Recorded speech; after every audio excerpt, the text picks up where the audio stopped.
Welcome back to Just Talking. We have a great guest for us today, and it's the one and only Nellyka Dennis, Miss Kenosha 2025. Nellyka, nice to see you today.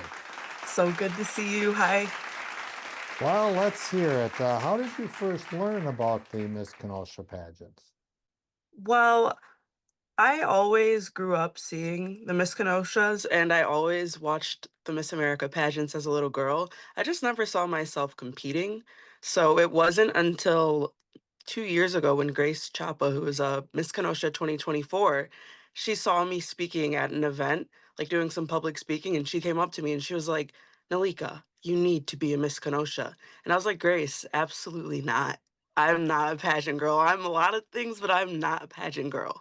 And she bugged me for the whole year in the best way possible because she's the sweetest if you know her. Yeah, But she really encouraged me and I did it and I won. So I'm still in a lot of shock. It's been a year, but absolutely. Well, let's start, bring us back to that day. While preparing for it, when you finally says, "Okay, Grace, I'm going to do it," then what do you do to prepare for something like that, or is there anything? well, I work full time as a civil engineer. So when I'd get home from work, I was studying the Miss America pageants. Like I'd pull up pageants from the past 15 years. I was watching those girls walk. A lot of women who do the Miss America pageants, they'll pay for a coach to do pageants. There are a lot of pageant coaches. It's a big industry. I just wasn't that committed. And I practice with the resources available to me. So I was coming home, my neighbors would watch me outside the window and be like, "What are you doing?" But I did it and it was so much fun. Now, there's different parts of the pageant, and one of them that's I would think would be the toughest was the Q&A. The Q&A in Miss Kenosha is based on your service platform. So my service platform was teaching scientific literacy as Miss Kenosha. So my question, I knew like the back of my hand because I love science and scientific literacy. But at Miss Wisconsin, it's different. And then different pageants vary as well. So they could ask you anywhere or anything at those places. And to prepare, I hang out with a lot of lawyers. I just come up with stuff and politicians. The part that I was there that night, and the part that blew me away was the talent part. And maybe if you could explain to the audience what was your talent for that evening. I cannot sing. I love to sing. I really can't dance. That was the hardest part of the pageant for me, learning opening number. But I'm really good at science and explaining science. I have certification in scientific communication, so I performed a chemistry experiment and I wrote a little short story to go with it. And it glowed in the dark. It was a lot of fun. I didn't know how it would turn out because honestly, it was an experiment. There's times when you get chemicals and sometimes they just won't work. So I was putting a lot of faith in those chemicals in that moment. That's what it felt like. And people were learning also, but being entertained at the same time. Well, at work, when I give presentations, I do a lot of speaking to the public and just my bosses, but it's not like I'm doing chemicals. I'm a civil engineer, so I'm talking about roads and sanitary sewers and water mains. I'm not explaining science to people. I grew up obsessed with Carl Sagan. I still love Carl Sagan. I love Carl Sagan and I love Bill Nye. So I took notes from their book and I wanted to make it me. So that was the first time I'd ever done anything like that. What happens after Miss Kenosha?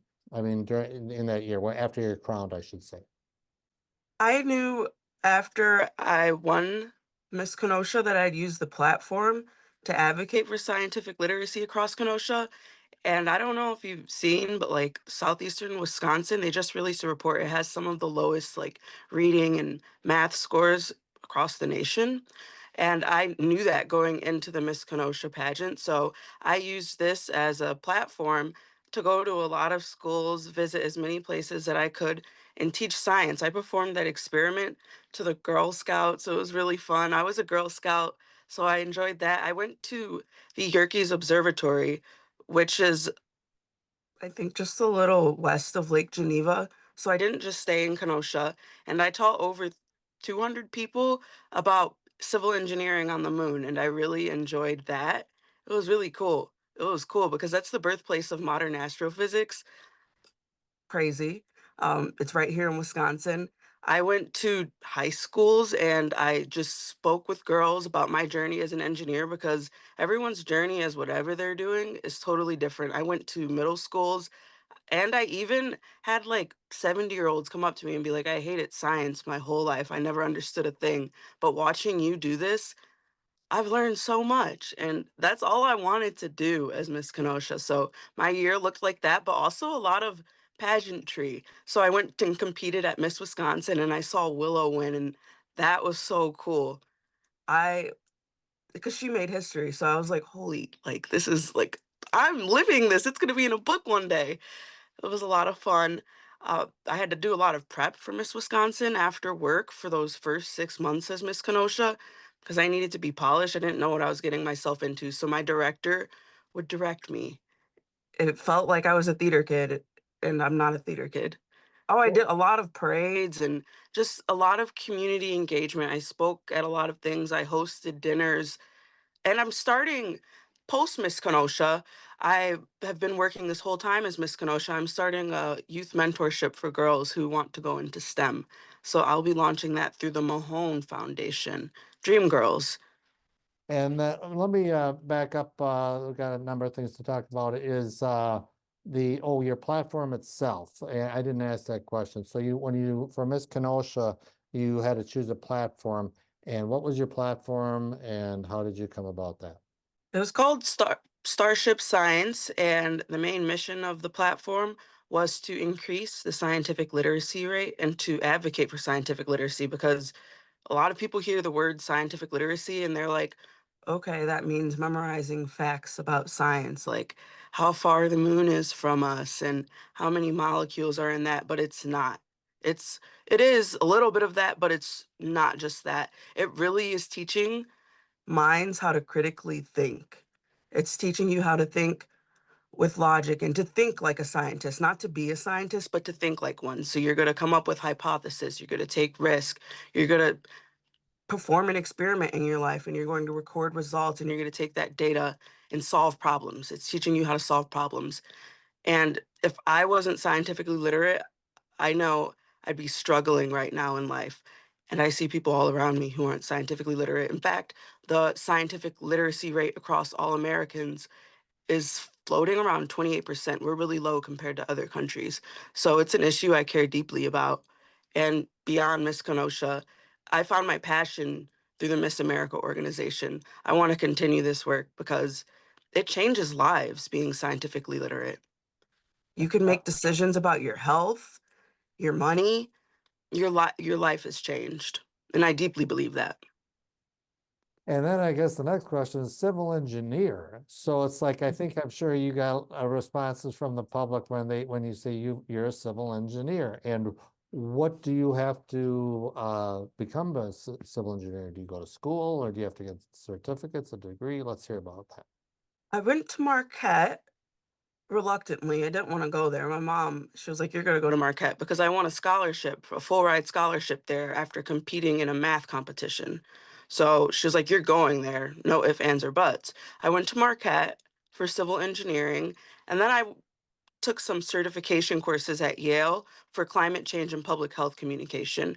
So my focus as a civil engineer is on climate resilient infrastructure, but I'm really blessed because my current employer, I work for the government, but I get to learn so much about different projects. They want me. They're putting me in the position to know more than just what I started as, which was a transportation engineer. So now I've shifted to more climate resilient infrastructure, which is storm sewers, improving sanitary sewers, bluff restoration. I still do a lot of streets. I'm an expert at that at this point.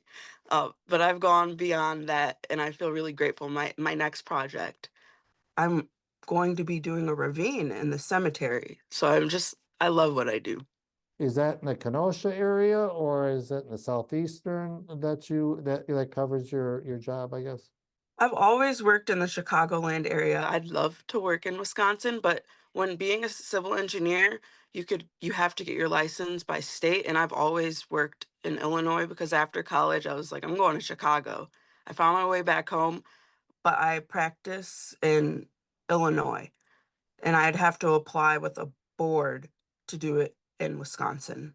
So did you have to prepare for that, or did you just walk in, or how did the Miss Wisconsin preparations?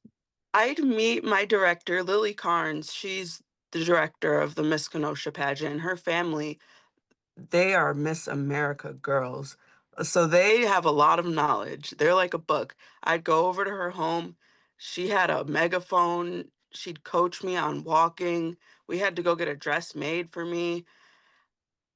It was a lot of prep. She was interviewing me a lot because it's just more intense. It's like Miss Kenosha on steroids going to state because it's the state competition. And honestly, I'm like, no amount of preparation could prepare you for what's there.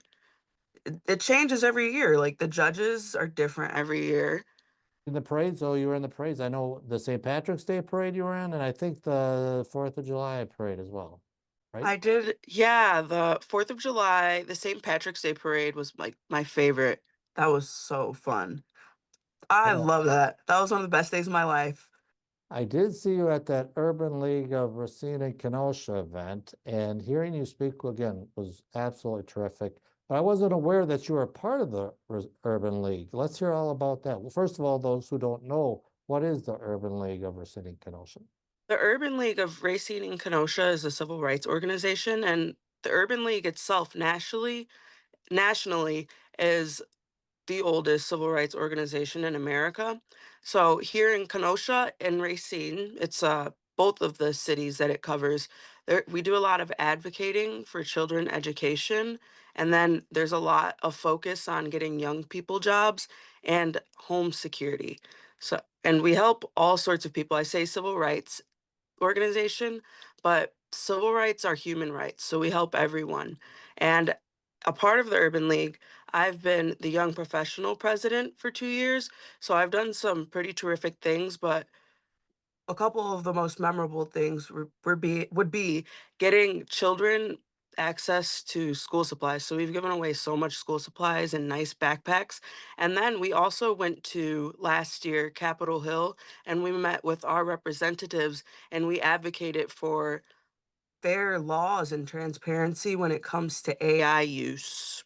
Not the data centers, just AI use, because there's a lot of cloudiness when it comes to protecting users of the software and hardware at this point. And I got to get a shout out to James Hall because he does a great job out there at the Urban League of Racine and Kenosha. Wrapping up, unfortunately, to of your reign of Miss Kenosha, but a great event that I will definitely attend is honoring you in the next one. Let's hear all about it. When and where is the next Miss Kenosha 2026 pageant? It is at on Valentine's Day this year, so February 14th, and it's at St. Joseph Catholic Academy. There are 18 girls competing, which is like the most ever. Where can people get tickets? Can they go see it, do it online or go at the event? Let's hear. You can go online. You could just search Miss Kenosha 2026, and then there's an Eventbrite where you could buy tickets, or you could go on the Facebook or Instagram. And then the day of the show, if it's not sold out, you can buy tickets at the door as well. After the Miss Kenosha pageant, you think you'll try like, well, I'll go to some other pageant and try the Miss Wisconsin again? No, I'm a one and done. Being Miss Kenosha was my dream. I did it. Well, and may I say you did an excellent, excellent job, and it was great to talk to you today. So thank you, Nellyka, for coming on, for talking with us today. Again, please go out to the Miss Kenosha Scholarship Pageant 2026 on Valentine's Day, Saturday, February 14th. And Nellyka, thank you so much for talking with us today. Thank you. Bye.